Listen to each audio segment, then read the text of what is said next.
आप सभी को मेरा नमस्कार है मेरे भाई। देखो आज की क्लास में जो हम बातें करने वाले हैं ना सर, वो ना तो हम अपने ऊपर बातें करने वाले हैं ना तो आपके ऊपर बातें करने वाले हैं। हम बातें करने वाले हैं आपके भविष्य के ऊपर, और आपका भविष्य तभी सेट होगा जब आप सेलेक्टेड क्वेश्चन को पढ़िएगा, और वही क्वेश्चन को आपको पढ़ना है जो आपका एग्जाम पूछता है मेरे भाई। ठीक है, तो हमने आपसे वादा किया था कि आपको 30 दिन 30 सेट, और ये 30 दिन 30 सेट जो लोग कर लेगा, और उसका मजाल है सर कि ये 30 सेट से बाहर आपके एग्जाम में सवाल पूछ दे, ऐसा हो नहीं सकता। क्योंकि सर देखो ऐसे समझना सर, मैं आपको 30 दिन में सर 30 सेट करवाऊंगा। अब सोचो सर कि एक सेट में आपको 30 क्वेश्चन रहेगा, एक सेट में आपको 30 क्वेश्चन रहेगा, और कराएंगे 30 सेट, एक मतलब 900 क्वेश्चन आपको हम करवाएंगे। और ये 900 क्वेश्चन सर सभी का सभी अलग अलग टाइप का क्वेश्चन रहेगा। यानी हम आपको कहने का सेंस है सर कि हम आपको 900 सेलेक्टेड क्वेश्चन आपको हम पढ़ा रहे हैं। ठीक है सर, तो बस आपका अगर आप में जज्बा है, जुनून है, चाहत है, इच्छा है कि मुझे पॉलिटेक्निक करना है, तो बस इस क्लास को अटेंड करते रहना मेरे भाई। बाकी सब कुछ मेरे ऊपर छोड़ दो, मात्र तुम 3 क्लास करो, मात्र 3 क्लास। अगर तुम में परिवर्तन नहीं दिखा ना सर, तो फिर संदीप कुमार को छोड़ करके चले जाना। ठीक है सर, चलते हैं क्लास को कर देते हैं शुरू। ठीक है, क्लास शुरू करने से पहले बस इतना ही कहना चाहूँगा सर कि चैनल पर पहली बार आए हो ना, तो शिद्दत से, प्यार से, मोहब्बत से चैनल को सब्सक्राइब कर देना, और अपने हर दोस्तों तक शेयर कर देना। जिनकी इच्छा है, चाहत है, सपना है, तो इस वीडियो को जरूर पहुंचा देना। ठीक है सर, चलिएगा सर, आते हैं हम लोग क्वेश्चन 1 नंबर की तरफ। कहता है ना सर, ये हमारा फिजिक्स का ये पहला सेट है। ठीक है, हमने केमिस्ट्री का एक सेट करवा चुके हैं, मैथ का एक सेट करवा चुके हैं, ये फिजिक्स का ये पहला सेट है। ठीक है, वो सभी का एक प्लेलिस्ट बना हुआ, उस प्लेलिस्ट का लिंक इस वीडियो के डिस्क्रिप्शन में दिया होगा। ठीक है, जाकर के वहां से सारे क्लासेस को कर देना धुआं। ठीक है, ऑटोमेटिक जब सवाल को करोगे धुआं तो रिजल्ट ऑटोमेटिक ज्वालामुखी की तरफ फटेगा सर। ठीक है, आना। कहता है रेल की पटरी किस धातु की बनी होती है। जैसे आपसे पूछेगा रेल की पटरी, जब रेल की पटरी बोलेगा सर तो किस धातु की बनी होती है, तो रेल की पटरी, देखो रेल की अगर पुल बोलेगा ना मेरे भाई, तो रेल का जो पुल होता है ना सर, वो आपको ढलवां लोहा का बना होता है। किस लोहा का बना होता है सर? रेल का जो पुल होता है ना सर, वो आपको ढलवां लोहा का बना होता है। किस लोहे का? ढलवां लोहे का रेल का पुल बना होता है। लेकिन सर अगर हमसे पूछेगा रेल की पटरी, हमसे क्या पूछा सर?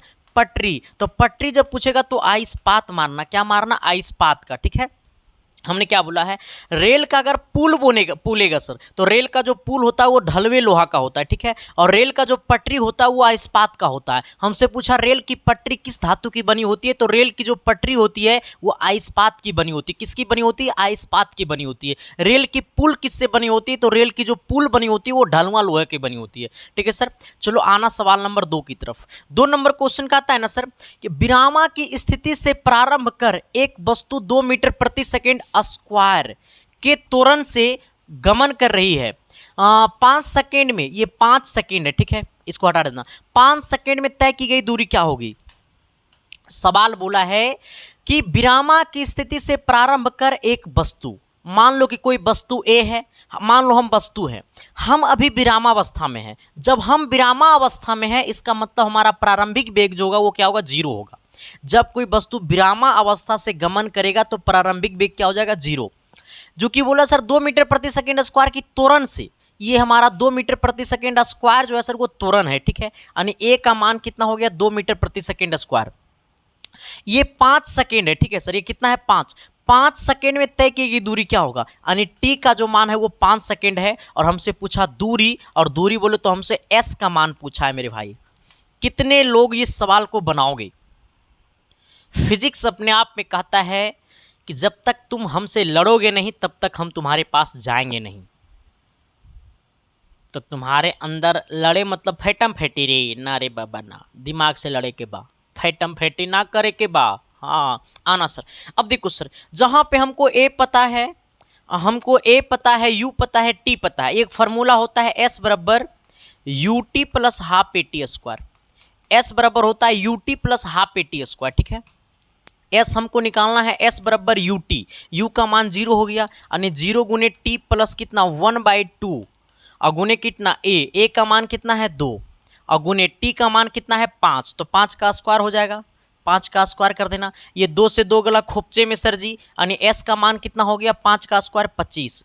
कितना मीटर? 25 मीटर। यानी कहने का सेंस है कि जो हमारा दूरी आया है वो कितना आया है? 25 मीटर। यानी ऑप्शन नंबर आपका सी आया है। तो क्या मैंने जो बोला वो चमका न जी? अरे एस या नो तो बोलो न जी। तो अगले सवाल की तरफ तो बढ़ो न जी। चलो आना सवाल नंबर कितना सर? 3 की तरफ। 3 नंबर पता है क्या बोलता है? कि तुझे देख कर जीता हूं हम। कहता है समान द्रव्यमान के दो पिंडों का वेग, समान द्रव्यमान के दो पिंडों का वेग, समान द्रव्यमान के दो पिंडों का वेग। अच्छा, पहला पिंड का जो वेग है मेरे भाई वो v है, और दूसरा पिंड का जो वेग है मेरे भाई वो कितना है? 3v है। तो हमसे पूछा गतिज ऊर्जा का अनुपात क्या होगा। अच्छा, कितने लोग बताएगा गतिज ऊर्जा? गतिज ऊर्जा बोले तो काइनेटिक एनर्जी। तो पहला गतिज ऊर्जा का वेग, पहला गतिज ऊर्जा बराबर दूसरा गतिज ऊर्जा, ठीक है। यानी फर्स्ट गतिज ऊर्जा एंड सेकेंड गतिज ऊर्जा का अनुपात हमसे पूछा, ठीक है। पहला गतिज ऊर्जा और दूसरा गतिज ऊर्जा का अनुपात पूछा। अच्छा, गतिज ऊर्जा बराबर क्या होता है? 1/2 mv²। बटा, अब देखो सर ऊपर पहला गतिज ऊर्जा है तो इसको पहला 1 करना, दूसरा पहला भी करना। ये गतिज ऊर्जा होगा दूसरा, तो 1/2 m2 इंटू v2 का स्क्वायर, ठीक है सर। आ जाना, किसी को दिक्कत नहीं? समझा? गतिज ऊर्जा बराबर होता है 1/2 mv²। लेकिन यहाँ पे दो बेग है, एक पहला बेग ये, दूसरा बेग ये है, ठीक है सर। आ जाना, सिर्फ बेग बदल रहा है सर, मास नहीं बदल रहा है। m का मान ज्यों का त्यों रहने देना, ठीक है। सिर्फ बेग बदलना सर, ठीक है। क्या बदलना? बेग बदलना। यानी 1/2 v1 का स्क्वायर, ठीक है। 1/2 v2 का स्क्वायर, क्योंकि सिर्फ ओनली फॉर बेग है बदल रहा है, मास नहीं बदल रहा है, ठीक है सर। आ जाना, इसको जरा काटना। 1/2 से 1/2 गला खोपचे में, m से m गला गंगा नहाने। v1 का मान कितना है सर? v है, तो v का स्क्वायर बट्टा v2 का मान क्या है सर? तो 3v है, तो 3v का होल स्क्वायर। यानी हो जाएगा ऊपर v² बट्टा ये 3 का स्क्वायर 9, अब v² हो जाएगा। आना, ये v² से v² गला खोपचे में, यानी आ गया 1/9। 1/9 का मतलब क्या होगा? 1:9। यानी 1:9 बोले तो ऑप्शन नंबर कितना? सी। किसी को कोई दिक्कत, परेशानी, तकलीफ नहीं ना है सर? होने नहीं देंगे नहीं समझा? गतिज ऊर्जा बराबर होता है 1/2 mv², हमने रख दिया। चलो आना सवाल नंबर कितना? 4 की तरफ। 4 नंबर क्या कहता है जरा गौर कीजिएगा सर। कहता है ना, रुक जा 4 नंबर, हाँ। कहता है उस ताप को बताएं जब सेंटीग्रेड तथा फ़ारेनहाइट तापमापी एक ही पथ्यांक होते हैं। देखो सर, कहता है उस ताप को बताएं जब सेंटीग्रेड तथा फ़ारेनहाइट तापमापी एक ही पथ्यांक में होते हैं, तो वो होता है -40 डिग्री सेल्सियस पे, ठीक है। किस पे होता है? -40 डिग्री सेल्सियस पे। आपसे पूछेगा कि उस ताप को बताएं जब सेंटीग्रेड तथा फ़ारेनहाइट तापमापी एक ही पथ्यांक में होते हैं, तो -40 डिग्री सेल्सियस, ठीक है। चलो अगला आना 5 नंबर की तरफ। कहता है डायनमो का प्रयोग कहाँ किया जाता है? तो डायनमो का प्रयोग किया जाता है आंतरिक ऊर्जा को विद्युत ऊर्जा बदलने में, ठीक है सर। डायनमो का प्रयोग कहाँ किया जाता है? तो आंतरिक ऊर्जा को विद्युत ऊर्जा में बदलने के लिए, ठीक है। आ जाना, कहता है विद्युत ऊर्जा को आंतरिक ऊर्जा में परिवर्तन करने के लिए नहीं। कहता है चुंबकीय ऊर्जा को आंतरिक ऊर्जा में बदलने के लिए नहीं, रासायनिक ऊर्जा में नहीं सर। कहता है ध्वनि ऊर्जा को विद्युत ऊर्जा में बदलने के लिए नहीं। ध्वनि ऊर्जा को विद्युत ऊर्जा में बदलने के लिए क्या जाता है? विद्युत मतलब क्या बोलता है इसको? अरे जो हम लोग क्या करता है इसको, अच्छा रहने दो आंतरिक ऊर्जा को विद्युत ऊर्जा में परिवर्तन करने में होता है सर किसको? तो डायनमो का यूज। डायनमो का यूज कहाँ होता है? तो यांत्रिक ऊर्जा को विद्युत ऊर्जा में बदलने के लिए, ठीक है। डायनमो का यूज कहाँ होगा? तो आंतरिक ऊर्जा को विद्युत ऊर्जा में परिवर्तन करने के लिए, ठीक है। यांत्रिक ऊर्जा को विद्युत ऊर्जा में डायनमो, यांत्रिक ऊर्जा को विद्युत ऊर्जा में डायनमो, आंतरिक ऊर्जा को विद्युत ऊर्जा में डायनमो, ठीक है। चलो आना क्वेश्चन नंबर कितना? 6 की तरफ आना। 6 नंबर क्या कहता है मेरे भाई, जरा गौर करना। कहता है ना सर कि 20 ओम और 10 प्रतिरोध समांतर बंद है, तो इन्हें 12 वोल्ट बैटरी से जोड़ दिया जाता है, तो बैटरी से ली जाने वाली धारा का मान क्या होगा?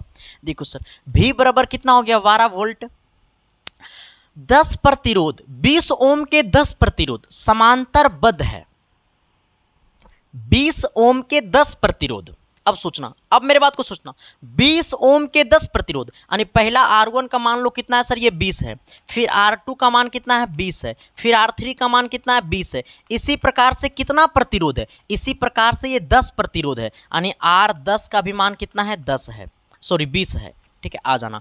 अब सोचो सर कि R1 R2 सभी का सभी समांतरबद्ध है, मतलब समांतर क्रम में जुड़े हुए हैं, तो हमारा फॉर्मूला होता है 1/R बराबर 1/R1 plus 1/R2 plus 1/R3, अब plus dot dot dot dot हो जाएगा 1/R10, क्योंकि 10 तक है, तो 1/R बराबर 1/R1 तो 20 का मान 1/20 plus 1/20 plus 1/20 plus 1/20 plus 1/20 plus 1/20 plus 1/20, 10 हुआ, 1 2 3 4 5 6 7 8, एक 9 एक 10। ठीक है, आ जाना। अब क्या करो सर, ये 1/R बराबर ये पूरा में 10 को कर लो एलसीएम, तो यहाँ पे 1 प्लस, सॉरी ये पूरा में 20 को कर लो एलसीएम, तो 1 plus 1 plus 1 plus 1 plus 1 plus 1 plus 1 plus 1 plus, यानी 1 2 3 4 5 6 7 8 9 1 10। ये टोटल देखो सर, हमने 1/20 1/20 1/20 इसलिए हमने 1/20 1/20 किया है क्योंकि ये 20 ओम के 10 प्रतिरोध है। ये वाला जो 20 ओम का है ना सर, ये वाला जो 20 ओम का है वो 10 प्रतिरोध है। तो पहला प्रतिरोध R1 भी 10 है, R2 भी सॉरी R1 भी 20 है, R2 भी 20 है, R3 भी 20 है, R10 भी 20 है। ठीक है, तो हमने सब 20 कर लिया एलसीएम।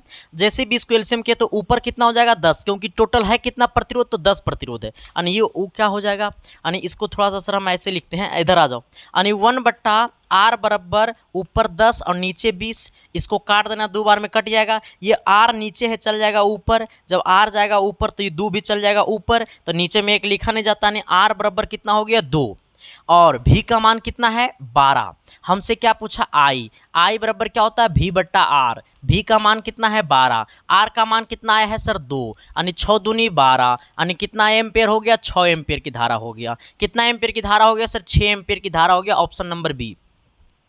सर थोड़ा हमको दिक्कत हुआ तो इन्हें समझ लो, जरा तुम हंसकर बोलो ना मुझे भी प्यार हो जाए। देखो जैसे आपसे बोलेगा सर कि समांतर क्रम में है, सभी प्रतिरोध समांतर क्रम में है, तो ऐसे केस में इसका जो सर ये समतुल्य प्रतिरोध होता है मेरे भाई, समतुल्य प्रतिरोध जो होता है मेरे भाई वो होता है 1/R बराबर 1/R1 plus 1/R2 plus 1/R3। ठीक है, plus dot dot dot dot 1/RN तक जाता है। ठीक है, अगर आपको बोलेगा सर कि ये श्रेणी क्रम में है, किस में है, ये आपको बोलेगा श्रेणी क्रम में है, किसमें है श्रेणी क्रम में, तो श्रेणी क्रम में फॉर्मूला होता है R बराबर R1 plus R2 plus R3 plus R4 plus dot dot dot dot RN। ठीक है, आ जाना। वो हमें बोला है समांतरबद्ध में है, और सभी R1 का भी मान 20 था, R2 का भी मान 20 था, R3 का भी मान 20 था, ऐसे ऐसे बढ़ता गया। ठीक है, तो वो हमें समांतरबद्ध में बोला था, इसीलिए 1/R बराबर 1/R1 plus 1/R2 plus 1/R3 लगा दिए। ठीक है, और टोटल हमने 20 तक गया लेकर के, कहाँ तक 10 तक लेकर गया, क्योंकि 10 गो था, 20 ओम के 10 प्रतिरोध था, तो हमने 10 तक ले चल गया। सबको समझ में आया, ये क्वेश्चन सबको समझ में आया, क्योंकि क्वेश्चन बड़ा मजेदार था मेरे भाई। ठीक है, चलो आना सवाल नंबर 7 की तरफ। कहता है टंगस्टन कितना डिग्री सेल्सियस पर पिघलता है। टंगस्टन जो है मेरे भाई वो कितना डिग्री सेल्सियस पर पिघलता है, तो ये 3000 डिग्री सेल्सियस पर पिघलता है। ठीक है, टंगस्टन जो है मेरे भाई वो 3000 डिग्री सेल्सियस पे क्या होता है, पिघलता है। ठीक है, चलो ऑप्शन नंबर आपका डी होगा। अगला क्वेश्चन की तरफ आइएगा सर। अगला क्वेश्चन क्या कहता है 8 नंबर, कहता है एक ध्वनि का तरंग की आवर्तकाल, एक ध्वनि का तरंग का जो आवर्तकाल है, आवर्तकाल बराबर कितना है सर, तो 0.001 है। हमसे क्या पूछा, ध्वनि की आवृत्ति, जरा तुम हंसकर बोलो ना, आवृत्ति बराबर होता है 1/आवर्तकाल, आवृत्ति बराबर होता है 1/आवर्तकाल, 1/आवर्तकाल कितना है मेरे भाई 0.001, आवृत्ति बराबर होता है 1/आवर्तकाल, यानी 1/0.001। ठीक है, अब क्या करना है सर, इस पॉइंट को यहां से हटा दो, तो ऊपर में 1000 से गुना कर दो। नहीं समझा, ये पॉइंट को यहां से हटाएंगे तो पॉइंट के बाद कई डिजिट, तो 3 डिजिट, तो 3 जीरो लगेगा। अब ऊपर कितना बच गया सर 1000 और नीचे कुछ नहीं तो 1 को नीचे लिखा नहीं जाता, इसलिए हमारा कितना हो गया 1000 HZ हो गया। ठीक है, यानी आवृत्ति कितना हो गया 1000 HZ, ऑप्शन नंबर सी हो गया। सवाल समझ में नहीं आया है? हमसे बोला था सर कि आवर्तकाल है 0.01 सेकेंड। आवर्तकाल कितना है 0.01 सेकेंड। तो आवर्तकाल बराबर होता है, सॉरी आवृत्ति हमसे पूछा है सर, क्या पूछा आवृत्ति। आवृत्ति बराबर होता है 1/आवर्तकाल। आवृत्ति बराबर होता है 1/आवर्तकाल। आवर्तकाल हमने नीचे रख दिया, ये पॉइंट हटाया तो हमने ऊपर 1000 चल जाएगा और हमारा आंसर ये हो जाएगा। चलो आना सवाल नंबर कितना 9 की तरफ आइएगा सर। 9 नंबर क्वेश्चन क्या कहता है जरा गौर कीजिएगा। 9 नंबर कहता है ना कि किसी वस्तु की अधिकतम चाल कितनी हो सकती है। किसी वस्तु की अधिकतम चाल जो होती है सर वो 3 × 10⁸ मीटर प्रति सेकेंड होती है। 3 × 10⁸ मीटर प्रति सेकेंड होती है, ये हमारा ऑप्शन नंबर डी हो जाएगा। ठीक है, किसी भी वस्तु की जो अधिकतम चाल होती है वो निर्वात में चाल होती है। तो निर्वात में किसी वस्तु की चाल क्या होती है 3 × 10⁸ मीटर प्रति सेकेंड होती है।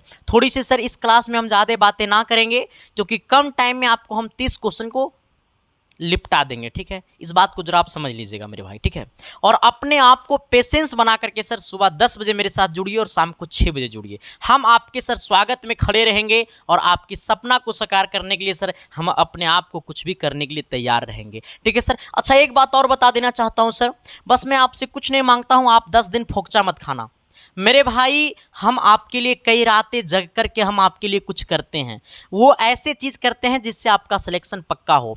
वो पॉलिटेक्निक के हर स्टूडेंट ने ये हमारा नोट्स पढ़ा होगा और जो लोग नहीं लिए हैं सर अभी तक तो आप जाकर के ले लीजिएगा। एक बार पढ़िएगा इस नोट्स को ना सर, तो आपको इस नोट्स में सिलेक्शन का चेहरा दिखेगा, क्वेश्चन का चेहरा नहीं दिखेगा, सिलेक्शन का चेहरा दिखेगा। क्योंकि मैंने मेरे भाई कई रातें जगने के बाद हमने 1200 क्वेश्चन हमने अपने हाथों से लिखा और हमने अपने हाथों से इस पीडीएफ में हमने सॉल्यूशन डाला। तो ये पीडीएफ विथ आंसर है, ये पीडीएफ में क्वेश्चन विथ आंसर है सर। तो जिन लोगों को लेना है सर तो ये 1200 क्वेश्चन है सर, जिसको भी मात्र 99 रुपये में दिया जा रहा है। ठीक है सर, जिसका प्राइस हो सकता है बढ़ जाएगा क्योंकि मेरा मिशन था कि 2500 स्टूडेंट के पास ये पीडीएफ पहुंचनी चाहिए और लगभग सर ये 2000 पार कर गया है। जिस दिन 2500 स्टूडेंट के पास पीडीएफ पहुंच जाएगा इसका प्राइस बढ़ जाएगा। ठीक है सर, तो बाकी थैंक यू सर। जिन लोगों को लेना है तो आपके सामने जो नंबर दिखाई दे रहा होगा 72 वाले number, WhatsApp and payment number करके लिखा होगा, उसी नंबर पे आपको पेमेंट कर देना है 99 रुपये। आप किसी से भी पेमेंट करवा सकते हैं। पेमेंट करके आपको उसी व्हाट्सअप नंबर पे पेमेंट का स्क्रीनशॉट भेज देना है और मैसेज में लिख देना सर कि मुझे पॉलिटेक्निक का गेस क्वेश्चन चाहिए। मिनट भर के अंदर में आपके पास पीडीएफ फाइल सेंड हो जाएगा। आप मजे मजे में पढ़ते रहना, सिलेक्शन को 4 चांद लगाते रहना। बाकी मैं आपके साथ रहूँगा सर आपके सिलेक्शन को और ईजी बनाने के लिए। ठीक है सर, बाकी देख लेना आप लोग। चलो आना सर क्वेश्चन नंबर 10 की तरफ आना। कहता है क्या सर कि चंद्र ग्रहण में क्या होता है। चंद्र ग्रहण में क्या होता है सर, कितने लोग बताओगे चंद्र ग्रहण में क्या होता है सर। तो चंद्र ग्रहण में क्या होता है ना सर कि चंद्रमा और सूरज के बीच पृथ्वी रहती है। चंद्रमा और सूरज के बीच क्या रहती है, पृथ्वी रहती है। ठीक है, चंद्र ग्रहण जब लगता है ना सर, लोग नहीं कहता चंद्र ग्रहण लग गया रे, कोई खाना नहीं खाना रे, नहीं कहता है। गांव में होता है, शहर में भी होता है भाई। हाँ, तो चंद्र ग्रहण में होता है क्या ना सर कि चंद्रमा और सूरज के बीच जो होता है ना वो पृथ्वी रहती है, जिससे अंधेरा हो जाता है तो कहता है चंद्र ग्रहण लग गया। हाँ, तो यही काम होता है सर। ठीक है, चलो आना सर ये 11 नंबर की तरफ आना। 11 नंबर का आता है ना कि स्टील एवं रबड़ में कौन अधिकतम प्रत्यस्था है। अच्छा, किसमें अधिकतम प्रत्यस्था है? देखो, एक होता है स्टील, एक होता है रबड़। रबड़ समझता है ना सर? हाँ, एक स्टील और रबड़ में अधिकतम प्रत्यस्था किसमें है? स्टील और रबड़ में किसमें अधिकतम प्रत्यस्था है? तो ये स्टील में जो होता है सर वो अधिकतम होता है। किसमें होता है? स्टील में अधिकतम होता है, रबड़ में नहीं। ठीक है, चलो आ जाना। ये हमारा कितना नंबर है? 12 नंबर। कहता है स्विच लगाए जाते हैं किस तार में? तो स्विच जो लगाया जाता है वो गर्म तार में लगाया जाता है। ठीक है, हमसे पूछा है स्विच लगाए जाते हैं तो गर्म तार में। ठीक है सर, आ जाना। चलिए अगले क्वेश्चन की तरफ आइएगा सर। अगला क्वेश्चन कहता है ना सर कि उस तारामंडल का क्या नाम है? उस तारामंडल का क्या नाम है जो आकाश में प्रश्नवाचक चिन्ह जैसा दिखाई देता है? उस तारामंडल का क्या नाम है जो आकाश में प्रश्नवाचक चिन्ह जैसा क्या करता दिखाई देता है? तो उसे हम लोग कहते हैं सप्तवर्षी। क्या कहते हैं? सप्तवर्षी। कहता है उस तारामंडल का क्या नाम है जो आकाश में प्रश्नवाचक चिन्ह जैसा दिखाई देता है तो उसे हम कहते हैं सप्तवर्षी। क्या कहते हैं? सप्तवर्षी। क्या कहते हैं? सप्तवर्षी। क्या कहते हैं? सप्तवर्षी। क्या कहते हैं? सप्तवर्षी। हाँ, अरे शेयर करो ना। हाँ, अच्छा एक बात और बताता हूँ सर, जिन लोगों को अगर इसका पीडीएफ चाहिए ना मेरे भाई, तो इसका पीडीएफ आपको मिलता है टेलीग्राम पे। टेलीग्राम पे जाना है और आपको सर्च कर लेना है संदीप कुमार।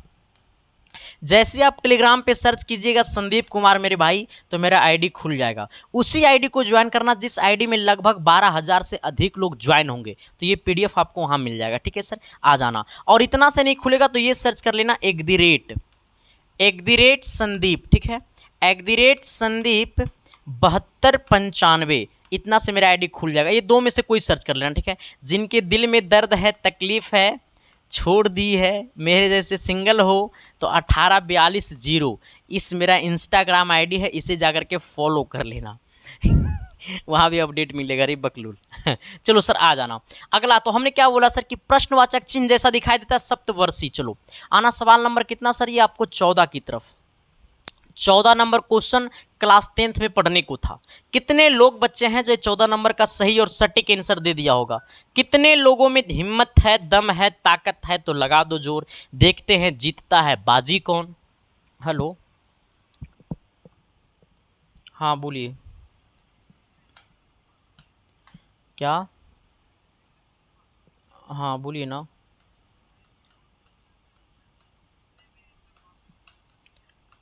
99 रुपया। वो ऑफर ख़त्म हो गया है।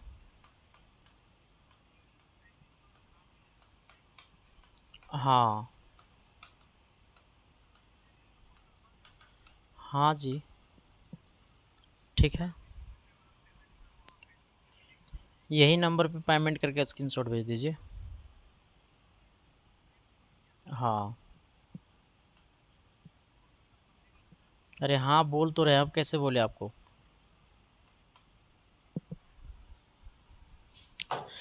आइएगा सर, अब हमने यहाँ पे क्या लिखा है देखो, कहता है यदि जल का अपवर्तनांक 4/3 है, कांच का अपवर्तनांक 3/2 है, तो हमसे पूछा है जल के सापेक्ष कांच का अपवर्तनांक क्या होगा। वाटर मतलब जल और ग्लास मतलब कांच। ठीक है, तो हमसे पूछा है जल के सापेक्ष कांच का अपवर्तनांक। ये जल के सापेक्ष कांच का अपवर्तनांक, तो जल के सापेक्ष कांच का अपवर्तनांक बराबर होता है कांच का अपवर्तनांक बटा, यानी ये होता है हमारा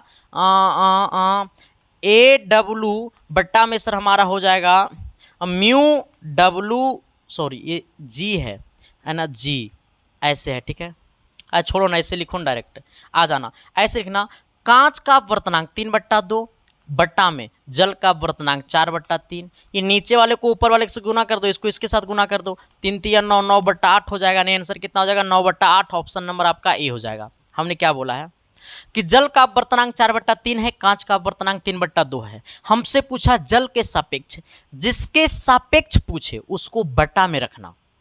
जल के सापेक्ष, जिसके सापेक्ष पूछे उसको बटा में रखना। जल के सापेक्ष पूछा, जल को हमने बटा में रखा, और जिसके सापेक्ष नहीं बोला उसको हमने ऊपर रखा।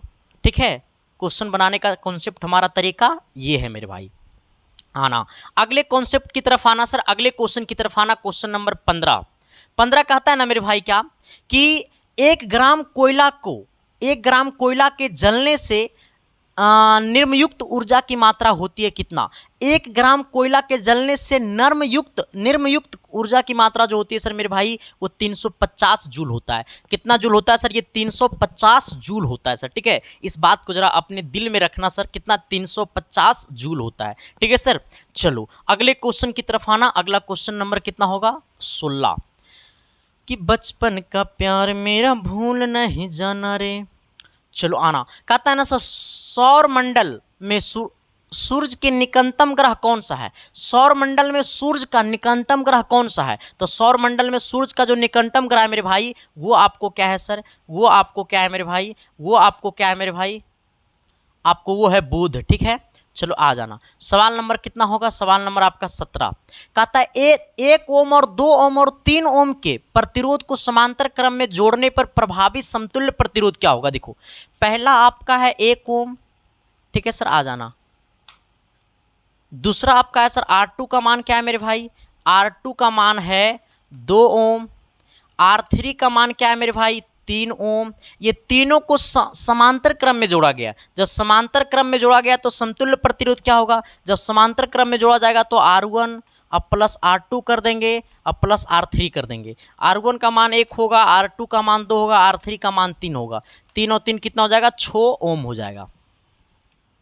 समांतर क्रम में जोड़ा गया, श्रेणी क्रम में जोड़ा गया कि सॉरी समांतर क्रम में, ये श्रेणी क्रम का आंसर 6 होगा। ठीक है, हमसे समांतर क्रम में जोड़ा गया मेरे भाई, हम तो कुछ और ही बना दिए। ये समांतर क्रम में जोड़ा गया। ठीक है, जब समांतर क्रम में जोड़ेगा ना तो 1/r बराबर होता है 1/r1 प्लस 1/r2 और प्लस 1 क्या होता है R3 होता है। 1/r बराबर 1/r1, R1 का मान कितना है 1 है, प्लस R2 का मान कितना है 2 है, प्लस R3 का मान कितना है 3 है।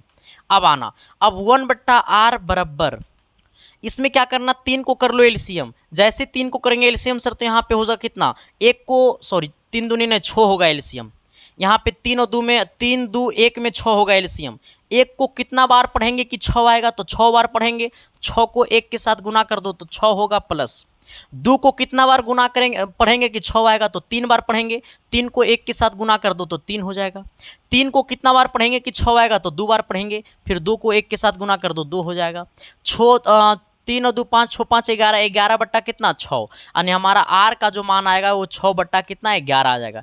ये 1/r है तो हमने R को ऊपर कर दिया तो 6 ऊपर चल जाएगा, यानी 6/11, 6/11, यानी कितना ऑप्शन नंबर ए होगा।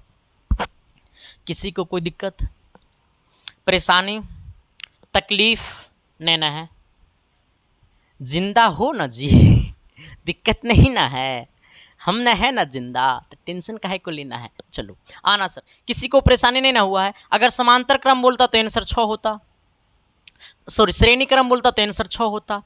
कहता है ना कि किसी परमाणु के नाभिक में कौन सा कण होते हैं। देखो सर, परमाणु के नाभिक में ऐसे समझना, ये यहाँ पे क्या है सर, इस प्रकार से मतलब मूव करता है तो यहाँ पे न्यूक्लियर होता है सर। ठीक है, आ जाना, ये न्यूक्लियर होता है, न्यूट्रॉन होता है। यहाँ पे न्यूट्रॉन होता है और न्यूट्रॉन के पास प्लस चार्ज होता है। इलेक्ट्रॉन जो होता है सर वो मूव करते रहता है। इलेक्ट्रॉन क्या करता है, मूव करता है। तो हमसे पूछा नाभिक में, तो ये वाला नाभिक है, तो नाभिक में न्यूट्रॉन होता है। नाभिक में क्या होता है सर, ये आपको न्यूट्रॉन होता है और प्लस किसका चार्ज होता है, तो ये प्रोटॉन का चार्ज होता है। न्यूट्रॉन और क्या होता है, प्रोटॉन होता है। ठीक है, किसी भी परमाणु के जो नाभिक है ना सर, तो नाभिक में न्यूट्रॉन और प्रोटॉन होता है। ठीक है, आ जाना, प्रोटॉन के पास प्लस चार्ज होता है, न्यूट्रॉन के पास चार्ज लेस होता है। ठीक है, तो किसी भी परमाणु के नाभिक में क्या होता है, प्रोटॉन और न्यूट्रॉन होता है। ऑप्शन नंबर डी हो जाएगा। अगला कहता है क्या कि अगर किसी तरंग का आवर्तकाल इतना है, अच्छा किसी तरंग का जो आवर्तकाल है मेरे भाई, वो आवर्तकाल आपको 0.002 है, तो कहता है तरंग की आवृत्ति क्या होगा। हमसे पूछा आवृत्ति, आवृत्ति बराबर क्या होता है, आवृत्ति बराबर होता है 1/आवर्तकाल, 1/आवर्तकाल। ठीक है, आवृत्ति बराबर क्या होता है, 1/आवर्तकाल, 1/आवर्तकाल, 1/आवर्तकाल। आवर्तकाल की वैल्यू कितना है सर, ये है 0.002।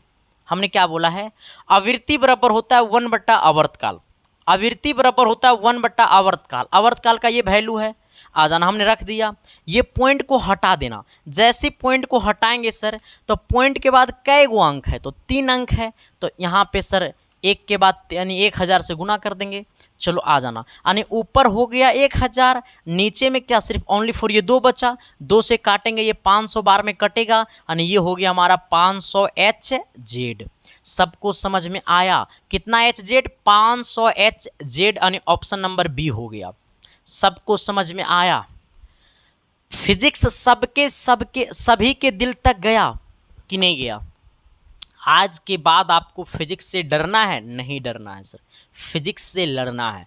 फिजिक्स नहीं सर, वो हर मुसीबत से लड़ना है जिससे आपको डर लगता है, क्योंकि ज़िंदगी में जो डरा ना वो गला खोपचे में, और जो लड़ा ना वो गला फुलंगी पे, मतलब ससुराल गला तो लड़ना नहीं है सर, लड़बो तो जेबो खोपचे में, ना लड़बो तो सॉरी लड़बो तो जेबो गंगा नहाए ले, ना लड़बो तो जेबो खोपचे में सर जी। तो लड़े के बा, हारे के ना बा, लड़े के बा सर। ठीक है, चलो आना, कहता है कैमरा द्वारा बना हुआ प्रतिबिंब होता है क्या। देखो सर, कैमरा द्वारा जो कैमरा में जो लगा हुआ होता है ना मेरे भाई, वो होता है उत्तल लेंस। ठीक है, आ जाना, कैमरा में जो लगा हुआ होता है वो होता है उत्तल लेंस, और उत्तल लेंस में जो प्रतिबिंब बनाता है वो हमारा वास्तविक वास्तविक कॉमा कॉमा उल्टा, ठीक है। कैमरा में जो किसी वस्तु का जो प्रतिबिंब बनाता है ना सर, वो वास्तविक और क्या उल्टा बनाता है। क्यों? क्योंकि कैमरा में जो होता है वो उत्तल लेंस होता है, तो उत्तल लेंस में हमेशा वास्तविक और उल्टा प्रतिबिंब बनाता है। नहीं, ऑप्शन नंबर आपका बी होगा। चलो आना सवाल नंबर कितना, 21 की तरफ। 21 नंबर का आता है ना कि इंद्रधनुष किसके चलते बनता है।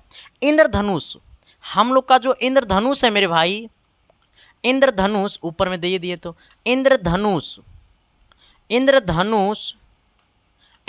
किसके चलते बनता है, तो ये बनता है वर्ण विक्षेपण के चलते। वर्ण विक्षेपण के चलते इंद्रधनुष किसके चलते बनता है, तो वर्ण विक्षेपण के चलते। हेलो, हाँ, हमने क्या बोला है सर कि इंद्रधनुष किसके चलते बनता है, तो वर्ण विक्षेपण के चलते, ठीक है। चलो आना अगला कहता है ना सर कि इनमें से किस स्थिति में नाव अधिक अस्थायी होगा। नाव जो होगा सर वो अधिक अस्थायी रूप से चलेगा। ये कौन सी स्थिति में, ये 4 स्थिति में से कौन सा स्थिति में नाव जो है वो अधिक अस्थायी रूप से चलेगा। सभी यात्री नाव में खड़े होंगे तब नाव अस्थिर रूप से चलेगा, या फिर सभी यात्री नाव में बैठे होंगे तब नाव अस्थिर रूप से चलेगा, या आधे खड़े तथा आधे बैठे होंगे तब नाव अस्थिर रूप से चलेगा, या फिर आधे से अधिक लोग बैठे होंगे तब नाव अस्थिर रूप से चलेगा। देखो सर, जब बोलेगा नाव अस्थिर रूप से चले ना सर, तो सभी यात्री जब नाव में बैठे होंगे ना सर, तब हमारा नाव अस्थिर रूप से चलेगा, ठीक है। तो अस्थिर रूप से कब नाव चलता है, जब नाव में लोग बैठे होते हैं। कहता है रेलों की पुल बनाने में किसका उपयोग होता है। रेल की पटरी बनाने में इस्पात का लोहा का यूज होता है, और पुल बनाने में ढलुआ लोहा का यूज होता है। संयुक्त सूक्ष्मदर्शी में किसमें, संयुक्त सूक्ष्मदर्शी में अभिदृश्यक का फोकसांतर बढ़ा होता है, ठीक है। संयुक्त सूक्ष्मदर्शी में अभिदृश्यक का फोकसांतर बड़ा होता है, सही बात। नेत्रिका का फोकसांतर बड़ा होता है, गलत बात। अभिदृश्यक एवं नेत्रिका के दोनों के फोकसांतर बड़ा होता है, गलत बात। अभिदृश्यक एवं नेत्रिका दोनों का फोकसांतर छोटा होता है, गलत बात। अभिदृश्यक का फोकसांतर बड़ा होता है, ऑप्शन नंबर ए होगा। चलो आना 25 नंबर की तरफ। 25 नंबर कहता है ना सर कि मोटर गाड़ियां में किस प्रकार का स्टीयरिंग चालक के लिए सुविधाजनक होता है। मोटर गाड़ी जो होता है सर, उसमें किस प्रकार का जो स्टीयरिंग होता है वो चालक के मतलब चलाने वाले के लिए सुविधा होता है, छोटे स्क्वायर के रूप में, ठीक है। छोटे व्यास वाला, ठीक है। नहीं, ऑप्शन नंबर ए हो जाएगा। 27 नंबर की तरफ, 26 नंबर की तरफ आना। कहता है रॉकेट इंजन कार्य करता है संवेग संरक्षण के सिद्धांत पे। रॉकेट इंजन कार्य करता है संवेग संरक्षण के सिद्धांत पे, ऑप्शन नंबर डी होगा। कहता है आधुनिक सिद्धांत के अनुसार खगोलीय पिंडों के बीच की दूरी बढ़ रही है। आधुनिक सिद्धांत के अनुसार खगोलीय पिंडों के बीच की दूरी बढ़ रही है, यानी ऑप्शन नंबर आपका क्या हो जाएगा, बी हो जाएगा। अगला कहता है सर कि किस पिंड को जाओ किस दर में डुबाया जाता है, तो उत्प्लायन बल अचर हो जाता है, जबकि उत्प्लायन बल अचर होता है जबकि पिंड पूरा डूबा है। कहता है क्या सर, क्या कि किसी पिंड को जाओ किसी दर से डुबाया जाता है तो उत्प्लायन बल अचर हो जाता है जब पिंड पूरा डूब जाता है, डूबा रहा, ठीक है, पूरा डूब रहा। अगला कहता है दो विद्युत आवेशों के बीच लगने वाला बल, कहता है दो विद्युत आवेशों के बीच लगने वाला बल उनके बीच की दूरी पर निर्भर करता है, गलत बात। कहता है उनके बीच की दूरी के समानुपाती होता है, गलत बात। उनके बीच की दूरी के वर्ग के समानुपाती होता है, गलत बात। उनके बीच की दूरी के वर्ग का व्युत्क्रमानुपाती होता है, ठीक है, हाँ। विद्युत आवेशों के बीच लगने वाला बल जो होता है सर वो व्युत्क्रमानुपाती होता है, वर्ग के व्युत्क्रमानुपाती होता है, ऑप्शन नंबर डी होगा। चलो आना सवाल नंबर 30 की तरफ। कहता है ना सर कि 4 डायोप्टर क्षमता वाले लेंस की फोकसांतर होगी। हमें 4 डायोप्टर, पावर कितना दिया हुआ, 4 डायोप्टर। हमसे क्या पूछा, फोकस बराबर वाट।